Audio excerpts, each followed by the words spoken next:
right, welcome out. I guess we're into the last bit here. We took a look at the Constitution, the seven, I think I called them acts one time, the seven articles. We looked at the Bill of Rights, first 10 amendments, and then 11 through 27. We also looked at the Federalist Papers. Now there's a part of the Constitution that is critical, very important, mostly misunderstood. Every election cycle, maybe not every, but many election cycles, people hear about the Electoral College and they see sometimes there might be a problem. And they say, well, you know what? You can win the popular vote and lose the Electoral College, and vice versa. You can lose the popular vote and win the Electoral College. Why don't we just get rid of the Electoral College? That'll be great. That would be one of the most unconstitutional, most heinous crimes you could ever commit in the United States of America. Why is that? Let's begin. So how does it work? Well, you've got 538 electors, and these electors are actually individuals who vote. For me, that concept seemed a little weird for me for a while. But each state has a number of electors based on the representatives in Congress.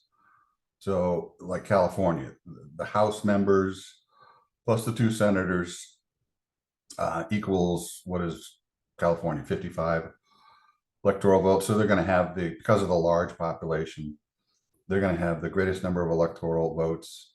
Then I think Texas is next or close to next. New York, Florida are up there. And that's good, but that also causes a problem, right? So whoever gets the most, which candidate gets the most votes wins that state's electoral college votes, okay, or the electoral votes. And keep in mind that states are made up of counties. So within a state that goes blue, for instance, there may be a bunch of red counties, but the majority of the counties were blue, and vice versa, right? So if a state goes red, doesn't mean everybody in there voted Republican, or if a state goes blue, doesn't mean everybody in there voted Democrat. Like, I was looking at California, and I think, if I remember correctly, what did Harris have? Of course, she won California because California is consistently, or has been consistently, blue for quite a few election cycles. Excuse me, getting over cold. And I think she won by about 3 million votes. I think Trump had like 5 million. She had like 8 million. Right. So contrary to popular belief, California is not all blue. Texas is not all red. And Florida, well, Florida kind of has swung back and forth between red and blue in recent elections. So anyway, so in order to win, you have to get 270, which is the majority of 538, right? So this system is used to elect the president and vice president together. It's a package deal, right? These days. It used to be, and then there was an amendment to change it. And I thought to myself, geez, red flags would go off all over the place when I first heard it, the fact that it used to be that the president, the individual that won the most votes was the president, and the second most votes, vice president. But if they're from different parties, you're going to have problems. All right, so here's a little video, a little bit of an overview, about 5 minutes.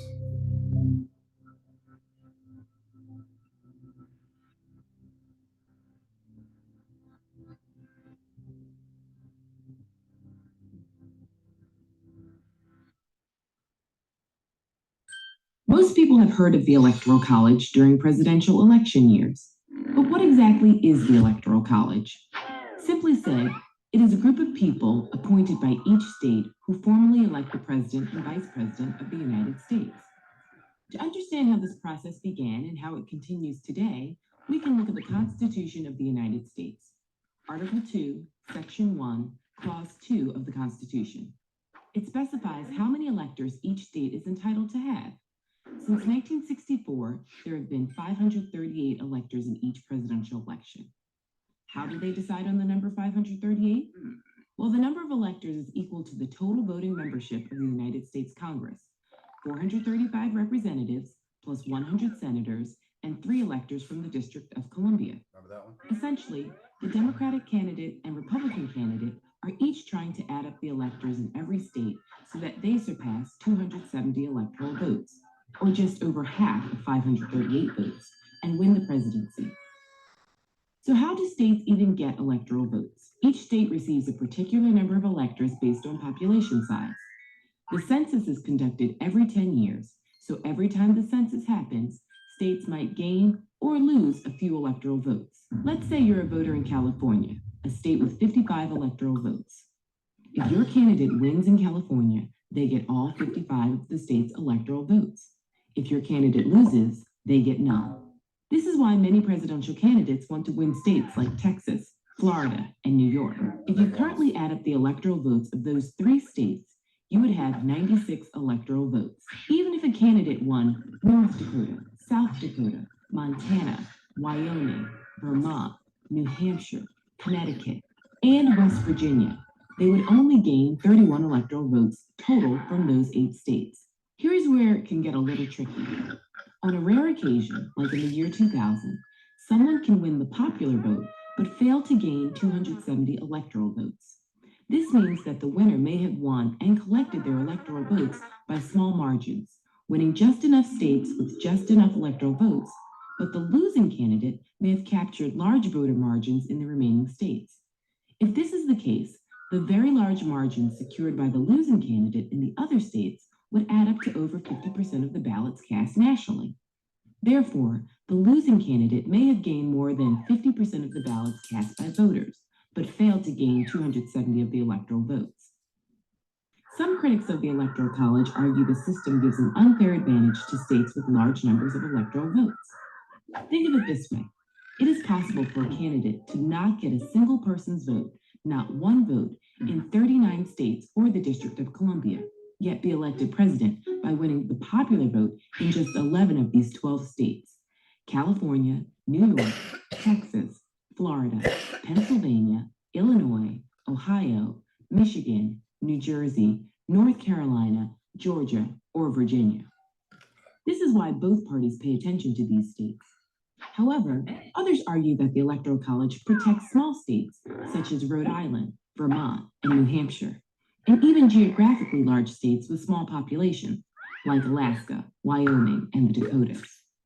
That's because a candidate can't completely ignore small states, because in a close election, every electoral vote counts.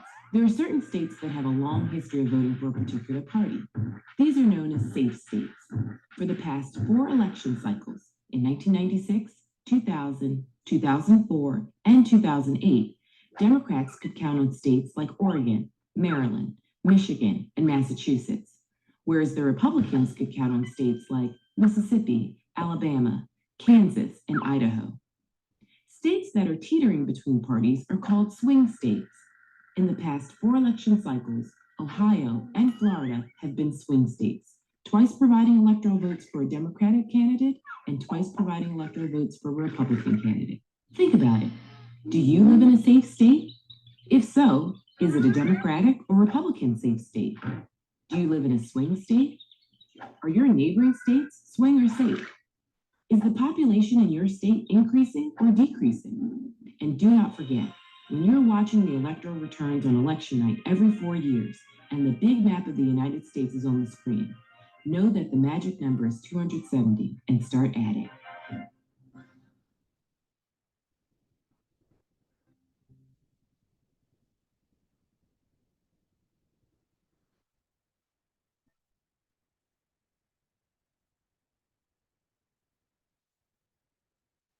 All right, so let's take a look at the advantages. One of the things I noticed there is the fact that people complained about, the Electoral College, the fact that a candidate could win the popular vote but still lose because of the Electoral College, which is good. And you'll see why in a minute, right? That's a very important point. Let's take a look at this. So prevents a victory based solely on the urban areas, the larger areas. People will favor the Electoral College claim that the current system prevents a candidate from winning by focusing solely on heavily populated areas. And it's interesting because I think in the video, they mentioned the fact that I think it's like 40 states, they could just ignore 40 states and get the 11 most populous states and win the presidency, get the 270 electoral votes. That's, I mean, good luck trying to do that because it's difficult, if not impossible, to guess how each state is going to vote. Swing states don't always stay the same. Safe states aren't always the same. So change is inevitable. The candidate must take up a wider approach that gives smaller states a voice. One of the reasons the Electoral College was established in the first place was to allow states with small populations to have an equal say. So if you're getting rid of the Electoral College, you're getting rid of minor voices. And that is anti-constitutional. That is anti-democratic. That is anti-America. Absconding with the minority, right? Even minority groups will be greatly ignored if just the popular vote is used. We'll talk about that in a minute as well. So you don't want to be anti-American, freedom of opportunity, right? Anti-expression of one's opinion and one's vote. This still holds true today. Without the Electoral College, these states would be completely ignored, right? When it comes to votes. Maintains federalism. System allows each of the states the freedom to design its own laws regarding voting, offering each ability to affect change. And what do the states design? Well, states determine when you vote, when mail-in voting begins and ends, when you can register. Some states allow you to register even the date of the election. Some you have to do it a week before, 2 weeks before, whatever. So there's all these different laws and procedures that each state can determine. Remember, the people are sovereign. People that reside in the states, right? Not in Washington or at the federal level, but the state level. So the people can continue to participate more fully in the electoral process. Each state is with the Electoral College. Each state has a greater opportunity to be involved in the electoral process or determining how the electoral process is going to work for each state. Separation of powers. The Constitution was designed to separate government into 3 different branches, right? These are your checks and balances.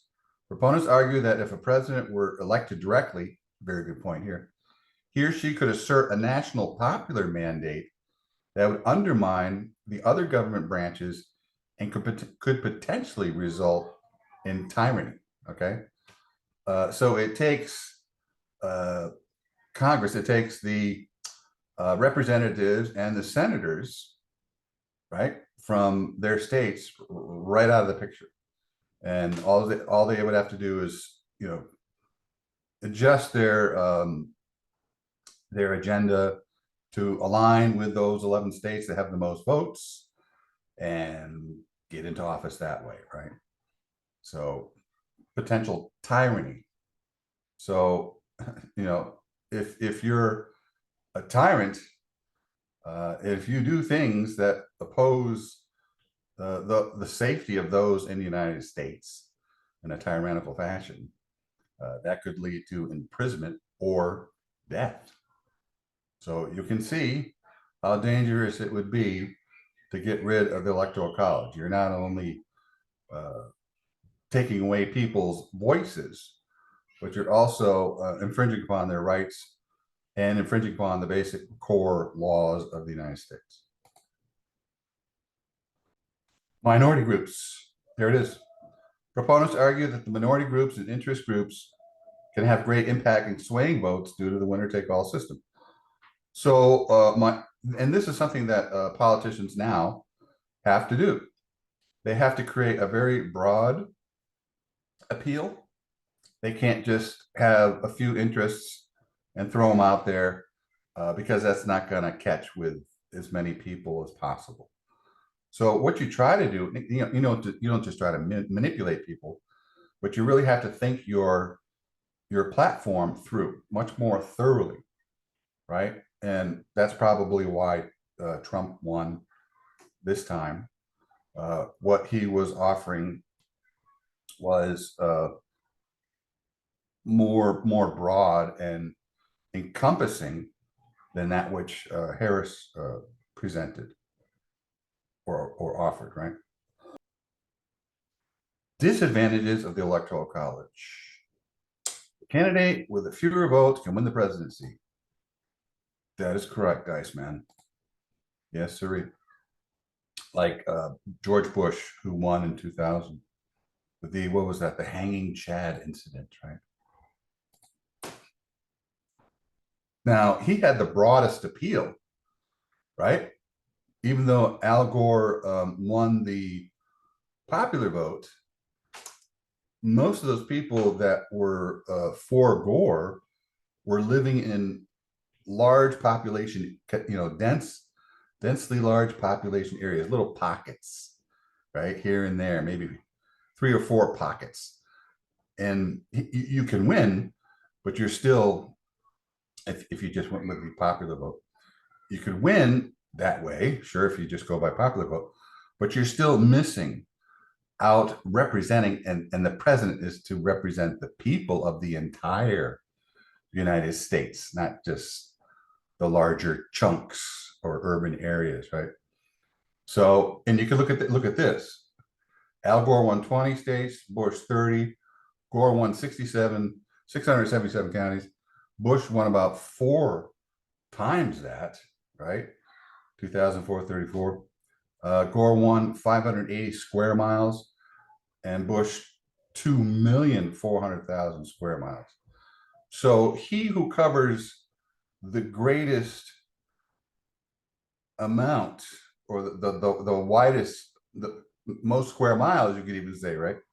The most square miles, meaning you're pulling in people of greater diversity, more interests than if you just went with particular large chunks of urban areas, right? Mr. Bush won far more political contests in more varied political cultures than did Mr. Gore. Under the, I'll call it the EC, under the EC system, the candidate must campaign in 50 states. There you go, right? So you just can't, instead of just campaigning in 7, 8, 9, 10, or 11 states, you have to campaign the whole United States rather than in one large national arena, and therefore more ways to lose the election. By requiring candidates to win states on the way to winning the nation, powerful majority interests are forced to win the consent of minority interest, right? So that's the thing that would be gotten rid of. Minority interest of the smaller states, minority interest of the minority groups would be just totally ignored. Do you think that's fair? Do you think that's right? Do you think that's American?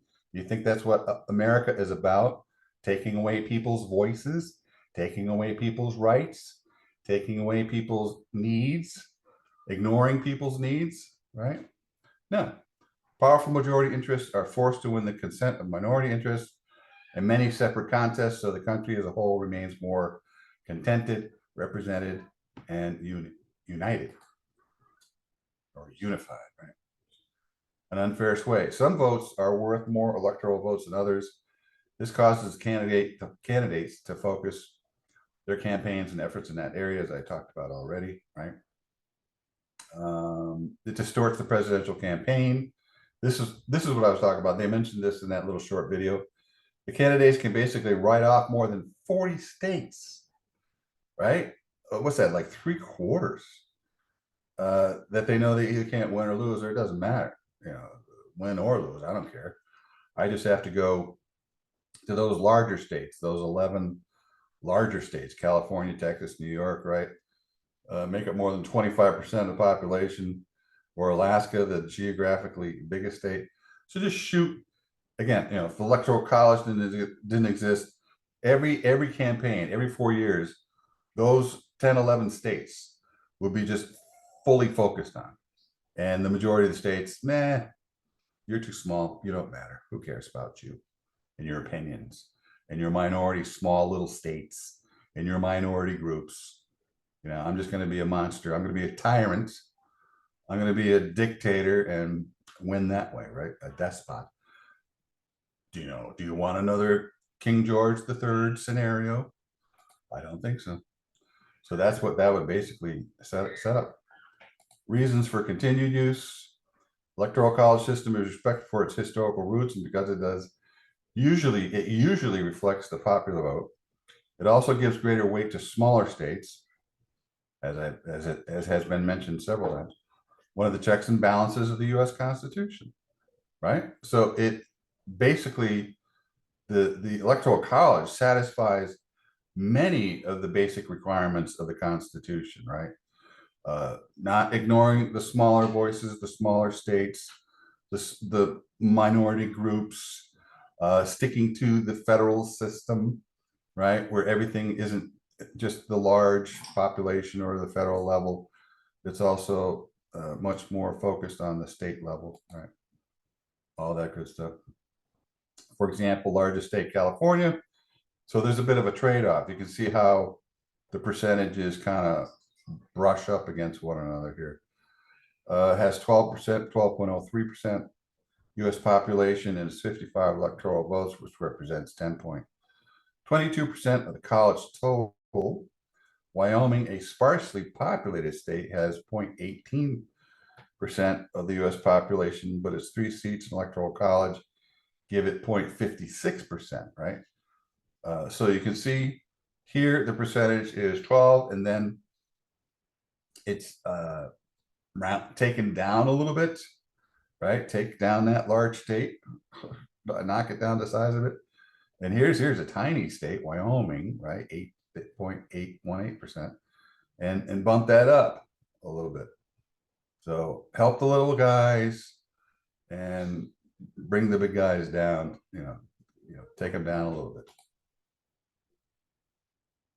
People who favor the Electoral College claim that the current system prevents a candidate from winning by focusing solely on heavily populated areas. The candidate must take a wider approach, right? Talked about that too. This system allows each of the states the freedom to design its own laws. Talked about that too, in regard to voting, and offers each the ability to effect change. What do you think? So that was a short video, but nevertheless, put your thoughts in the comments, and we'll see you next time. Take care.